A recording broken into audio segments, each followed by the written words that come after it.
O vianočnom stromčeku. Aj vianočné stromčeky majú škôlku. Čestné slovo. Vianočné stromčeky majú škôlku v krásnej hore pod modrým nebom a so slniečkom, s mrakmi a dážďom aj s snehovými vločkami. My stromčeky najprv spíme v hline ako semiačko.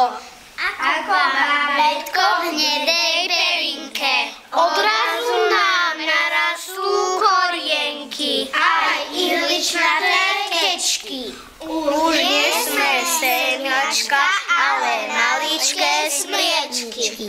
A zrazu už nie sme iba ihličnaté bábätka. Šup a už nás presadia do veľkej lesnej školy. Tam sa máme krásne, všade máme ihličnatých kamarátov.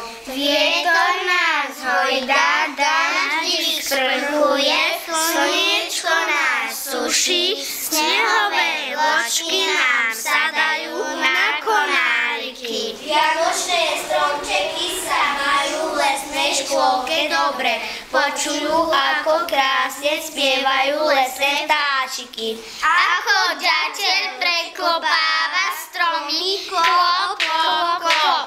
Vidia, ako veveričky sušia hríby na zimu. Počujú, ako v noci